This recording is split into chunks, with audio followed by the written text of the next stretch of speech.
Hey everybody. Well, here's one of those videos where I managed to piss off a whole bunch of photographers. I apologize ahead of time. But I didn't make this channel to make friends or to blow smoke up your ass. So I don't go to many weddings as a guest. I'm telling you, it's a handful in my entire life that I've been to as a guest. I'm always there as a photographer. But 2 weddings in a row over the past maybe 3 months, I've been to 2 weddings that I was a guest at. Friends of the family, for a long, long time. They wanted me to enjoy the wedding, but hey, bring your camera. No problem. Now, the first wedding, I just took the Fuji X Pro with 1 lens, no lights. I think I took the C1 just in case, kind of a thing.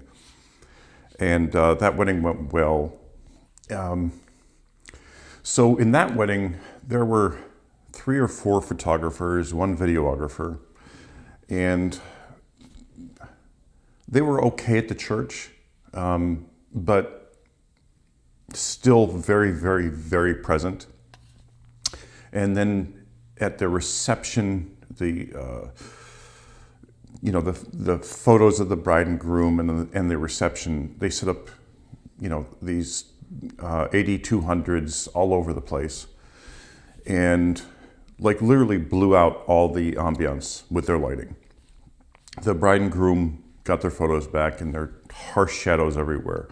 A shadow from the person standing next to them, a shadow from the decorations and so forth. It was just all over their faces, all over their clothes.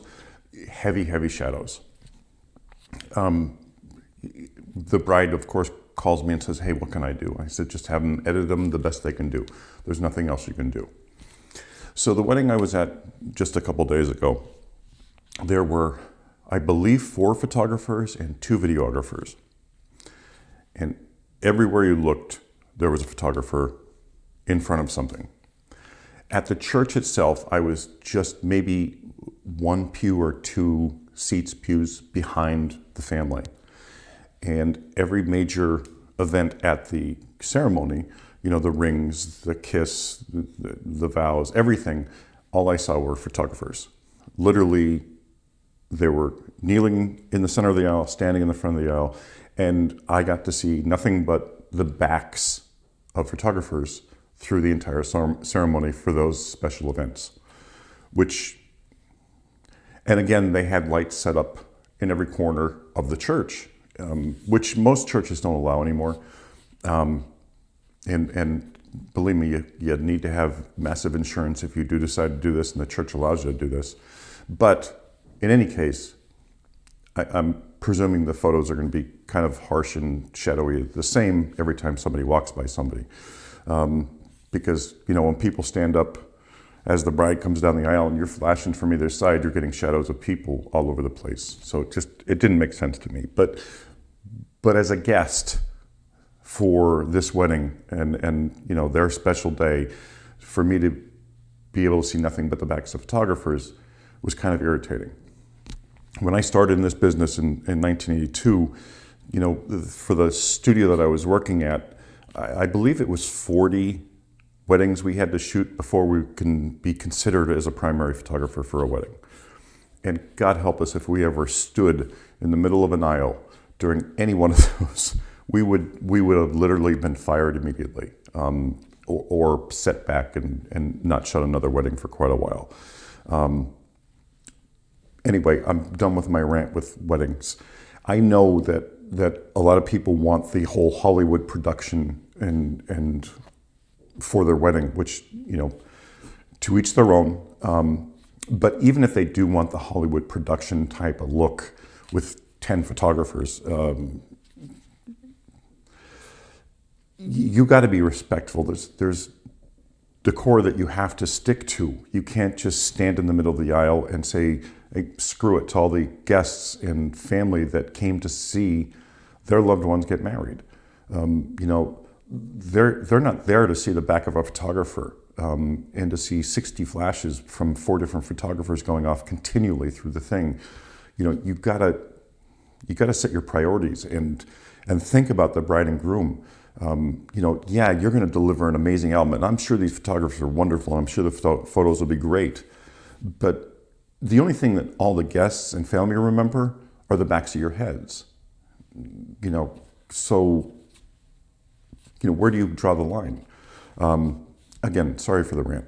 The real reason, okay, so I took the positive side of this. I was able to take the Canon R5 as a guest.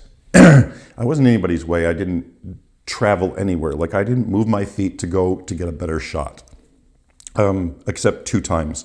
One was just a center of the church shot with a 16 millimeter, which did a great job. I wanted that overall look. And I literally was 5 pews back, and it looked like I was, the full church. The next one, I stepped over my daughter in the pew and leaned over so far because the photographers were in the way. I wanted to get the kiss shot. So I stood up for that and went inside the pew, not in the middle of the aisle or anything, because I couldn't get around the photographers that were standing during this. So literally there was a whole section of the church that never even saw that because there were photographers in the way. But I did get that shot. And then at the reception, so during the cocktail hour, I didn't bring any of my equipment. I just brought the camera, the 35 millimeter and the 16 millimeter and this little flash. But I didn't bring filters or anything like that. When I got into the cocktail hour, the lights were actually all evenly toned at 3200, 3800 Kelvin, and I didn't bring my filter. So literally, the first shot I was like, oh crap, everything's, the faces are blue, everything's orange. So I literally just used my hand like this. This gave it a warm tone, and it evened it out. So something as simple as taking your photos like this, using your hand as the bounce card, it warms up the flash, doesn't make it as blue, and it worked out really well. I'll show you a couple photos. And I won't show you a lot of photos from the wedding because, I believe that they should stay private until the other photographers deliver their photos. I won't even post them until that's done. Then I'll post some photos because I don't want to step anybody's toes. And it's a matter of decorum. You have to know your place and you have to stick to it and respect other photographers. And I'm not disrespecting them by saying you shouldn't be standing in the middle aisle. That's just common sense. Okay, so growing up as a starting photographer and knowing I had to shoot 40 weddings was to learn this kind of stuff. It's like bowling. You don't walk up on somebody when they're bowling. You wait until they're done and then you go up. It's the same all these little things. And it just seems like this Hollywood production photography they just don't care. The only thing they care about is their finished product and forget everybody that's at this wedding to see their loved ones get married. That bothers me. Back in the day, we had 2 photographers, period. That was it. And no one was ever in the way of anything that was going on. You were on the floor, you were set back. Now, the sad part is these photographers, 2 of the ones that were standing in the middle, right up front, next to the families, blocking everybody's vision, had 70 to 200s on their camera. I'm sorry, step way the hell back and take your pictures from back there so you don't block everybody's vision. And get down low as you can so everybody can see what's going on. Okay, I'm done with my rant with that.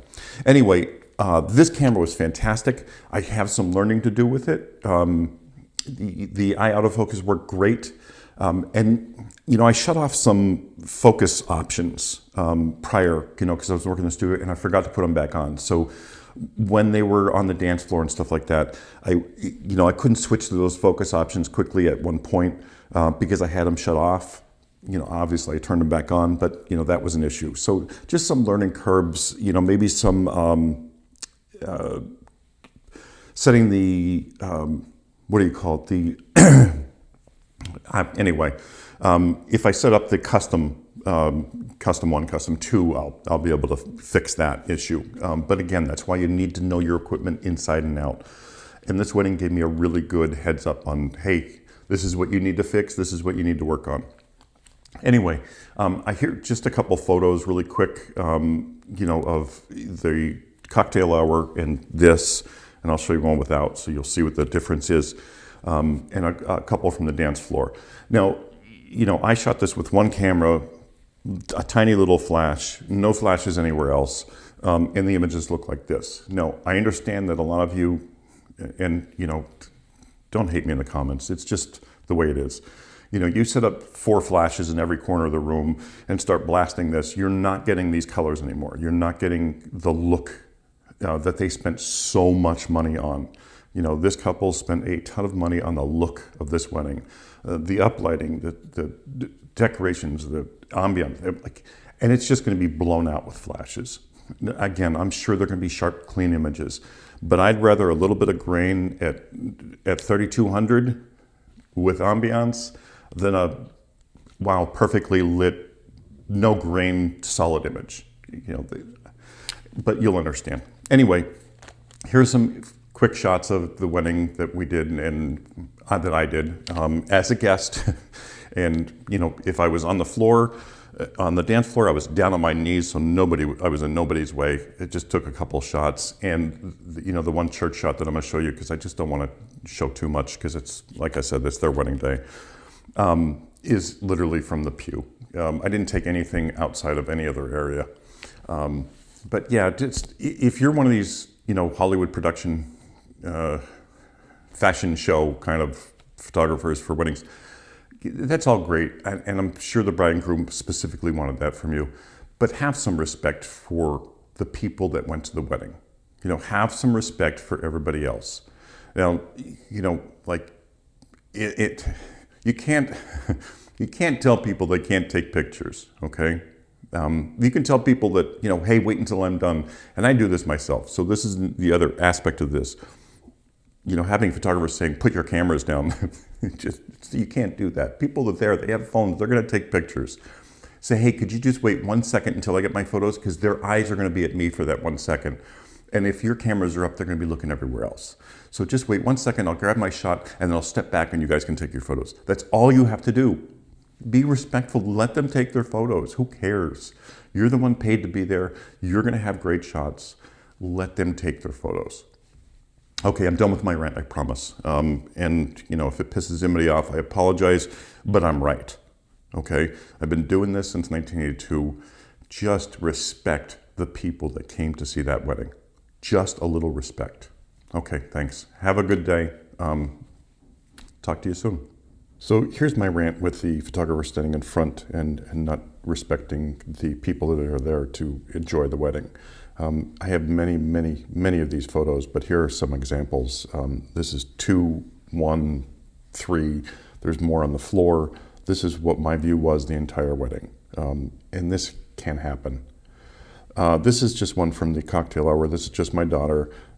This is modified in Photoshop, and that's the best I can do. This is with my hand in front of the bouncing the flash. It's much easier to even out. And here are just 2 photos. This is the 35mm 1.8, and this is the 16mm 2.8. I didn't want to throw up any more, again, out of respect for the bride and groom and, of course, the photographers that were there. Again, I'm not trying to throw anybody the bus. I'm just trying to say, hey, have respect. There are people there to actually enjoy the wedding. Just be respectful on where you stand and where you place yourself. That's it for now. Hope this helps.